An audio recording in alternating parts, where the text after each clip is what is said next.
예수님의 삶의 우선순위는 뭐였어요? 십자가였습니다. 예수님의 삶의 우선순위. 가르치는 일도 중요했었고, 다른 사람을 먹이는 일도 중요했었고, 또 다른 사람을 치료하는 일도 중요하셨고, 예수님을 한번 만져보고 만나보고 싶어서 찾아왔던 모든 사람들을 만나시는 것도 예수님한테 참 중요한 일이셨고, 사랑하는 제자들과 함께 먹고 그들을 가르치고 그들과 함께하는 것도 참 중요한 일이셨지만, 예수님에게 가장 중요한 우선순위는 뭐였어요? 십자가였다는 거예요. 그런데 베드로가 예수님의 이 말씀을 듣고 뜯어말렸습니다. 예수님을 사랑해서 라기보다 예수님을 통해서 자신이 얻을 이익 때문에 예수님이 십자가를 지시는 것을 반대했다는 것을 우리가 성경을 통해서 알 수 있습니다.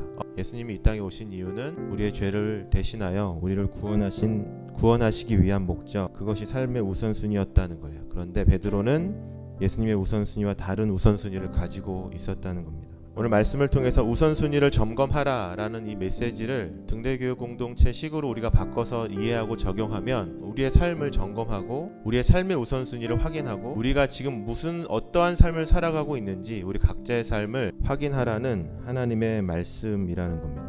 여러분이 아무리 공부를 잘하고 좋은 대학에 좋은 결과를 얻고 간다 하더라도 여러분의 삶과 우리의 삶이 하나님이 기뻐하시지 않는 태도로 살아간다면, 하나님이 기뻐하시지 않는 삶의 태도로 그것을 이룬 것이라면 예수님이 우리에게 질문하신다는 거예요.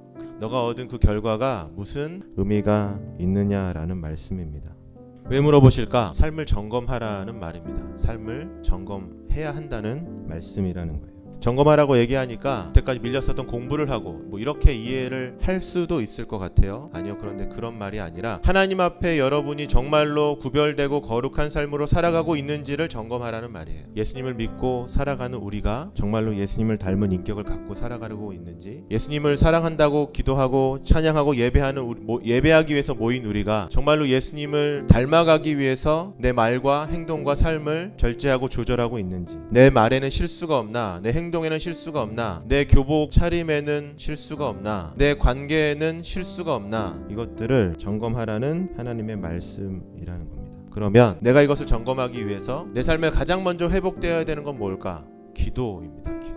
너는 내게 부르짖으라 내가 내게 응답하겠고 내가 알지 못하고는 크고 은밀한 일을 내게 보이리라. 여러분, 예배를 다 드리지만 기도하지 않습니다. 예배 자리에 앉아있지만 기도하지 않습니다. 등대교육 공동체에서 수많은 예배를 여러분이 그렇게 많이 드렸다 하여도 여러분, 예레미야가 얘기했었던 것처럼 하나님 앞에 하나님의 뜻을 알기 위해서, 그 하나님의 뜻이 내 삶의 우선순위가 되게 하기 위해서 정말로 날마다 하나님 앞에 기도하면서 하나님의 뜻대로 살길 원해서 이곳에서 예배했고 이곳에서 가르쳤고 이곳에서 기도했는지를 점검하라는 겁니다. 왜 점검해야 될까? 예수께서 돌이키시며 베드로에게 이르시되 사탄아 내 뒤로 물러가라. 너는 나를 넘어지게 하는 자로다. 내가 하나님의 일을 생각하지 아니하고 도리어 사람의 일을 생각하는도다. 이게 무슨 말씀이야? 내가 내 뜻대로 살고 하나님의 우선순위로 살지 않으면 예수님이 나에게 무엇라고 말씀하신다고 여러분? 사단아 뒤로 물러가라. 너는 너의 일을 생각하고 너만을 생각하고 너는 하나님의 일을 생각하지 않는구나. 너는 내 뒤로 물러가라 라고 예수님께서 우리에게 경고하시고 말씀하신다는 겁니다. 여러분, 삶의 우선순위는 뭐예요? 즐겁게 하루하루 생활하는 것, 친구들과 함께 교제하는 것, 좋은 성적을 얻는 것. 하나님은 우리에게 말씀하세요. 내가 하나님을 떠나서 얻는 그 모든 것들이 무슨 유익이 있어? 뜻대로 살아가지 않아서 하나님의 열매를 맺지 못한다면 네가 공부하는 게 무슨 의미가 있니? 기도하고 확인하고 부르짖음으로 날마다 하나님 앞에 기도해서 네 뜻대로 살지 말고 하나님의 뜻대로 살았으면 좋겠어. 그러지 않으면 예수님이 우리에게 이렇게 말씀하신다는 거예요. 사단아 내 뒤로 물러가라. 너는 하나님의 일을 생각하지 않는 사람이구나 라고 말씀하신다는 겁니다. 하나님 기뻐하시는 삶의 우선순위를 회복할 수 있도록 그것을 위해서 기도하고 그것을 여러분 노트에 쓰고 그것을 이번 학기 마무리하는 동안 어떻게 하면 하나님께서 나를 향하신 뜻을 이룰 수 있을까? 어떻게 하면 하나님이 내게 주신 비전을 찾을 수 있을까? 그것을 생각하고 기도하고 기록하고 그 답을 찾아서 그 답을 위해서 살아가는 저와 여러분들이 되기를 예수님의 이름으로 축복합니다. 같이 기도하겠습니다.